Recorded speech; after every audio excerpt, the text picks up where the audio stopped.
Mu rugendo rwiwe mu ntara ya Bururi muri aka karuhuko k'ukwezi kwa Mukakaro k'abashinga amateka n'abakenguza amateka, nyene iteka Emmanuel Sinzohagera arongoye inama nkenguza amateka ari kumwe n'umushinga amateka n'umukenguza amateka batowe muri iyo ntara, yarifadikanije n'abenegihugu bo ku mutumba gwa Nkona zone Muzenga muri komine n'intara ya Bururi kwigenekerezo rya 15 Mukakaro mu bikorwa vyo kuvanga ibeto yo kubaka ikirasi c'ishure shingiro rya Nyundo. Mwijambo yashikirije abari bitavye ivyo bikorwa, nyene iteka Sinzohagera yabasavye kubungabunga umwimbu barose, gukingira ibidukikije, kubungabunga imiryango yabo, yongera atera intege abana b'abakobwa kwiga amashure. Tubatere namwe intege mwumve yuko mutari mwenyene, ariko twifuza yuko vy'ukuri turerera igihugu, turerera Uburundi. Abana mwubaka ino shure no kugira ngo ejo baze badukorera mu ngata. Turifuza ko abana ejo bazoba bashinga amateka, bakabakenguza amateka, bakababura amatari, bakaba mustanteri, bakaja mu nama ya komine, bagatunganya imigambi iterambere kugira ngo nabo urungano ruzobakurikira basange ubwo batunganije neza. Anagira nje nsaba abavyeyi muri hano dukurikirana indero y'abana. Indero y'abana isa n'ikiratituka. Saha honyene by'ukuri tugenda twumva ibibazo by'abana b'abakobwa baguma bavyarira muhira, ugasanga mbere hari ikibazo c'abantu bihakana abana, kandi ugasanga nimwe nyene bavye mu makingirikira baba bakaza bakabaha utuntu ati ntimumenera ibanga, tuzora mwene tubitunganya, reka ntimumvuge. Uyu mwana agakurira muhiri wanyu, ejo ukazosanga agize ibibazo nabaye nasenge bayi narume kukurumva nta tonga azoshaka abana ngaho nyene, usange rero muri kumutera ingorane. Twagomba tubasabe bavyeyi tugaruke ku ndero y'abana. Rero bagira dusabe abana b'abakobwa ko abavyeyi bubatse ishure tubatera intege, nimwige. Turifuza ko abana b'abakobwa biga ejo bakazotera imbere, bakazoba abantu bakomakomeye.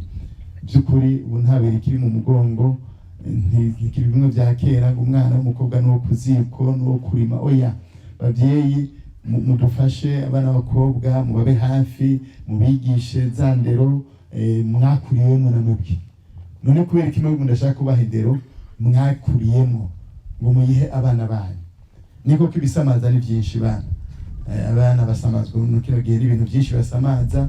Ndero bavyeyi hamwe no kubaka bino bikorwa by'iterambere ku ndero y'abana twitwararike, ntibige gusa byo ngaha. Ibi byo ngaha by'ubumenyi byo mu ishure ntibikwiye bavyeyi. Reka dusubire ku ndero yo haziko, tubigishe kubana n'abantu, imico myiza y'amiranga Barundi. Ivyo ntibavyiga mu ishure, kandi ivyo twebwe nk'abavyeyi tutabikoze tubazi ko turadendereza abarimu, abarezi, kuko ivyo ntavyo babigisha. Ivyo nivyo kwigishwa muhira. Umwana agakura azi ico atinya, ico yubaha, indero ndundi, kwigenza neza, y'urufasoni, kubaha abamusumba, kubaha abasumba. Ivyo ntibavyigira ku ishure ngaha muri bino birasi. Ivyo ntavyo biga, ntavyo biga. Ivyo tuvyigira hehe? Muhira. Rero bavyeyi by'ukuri tubasabe tugaruke kwigisha abana bacu, ntitubareke, ntitubatererane. Ko ari ivyo bagenda gukora kubera iki? Kubera ko abavyeyi ntitubaba hafi, abavyeyi ntitubabwira, abavyeyi ntitwubahuka, tubicarike tuganire nabo, dufate umwanya wo kuga. Ivyo mutababwira baca bagenda ahandi, abandi baca babwira nabi, bagasanga bakomeretse. Rero bavyeyi turabinginze muri uko kurerera igihugu, kurera Uburundi, twigisha abana bacu hariya muhira, dufate umwanya kubaganiriza, tubereke ingene biri kubireke. Tubatera intege ku bikorwa byo kwiteza imbere. Aho twagiye turaca by'ukuri twabonye yuko muri ku kivi muri ko murarima, ni ikintu ciza cyane.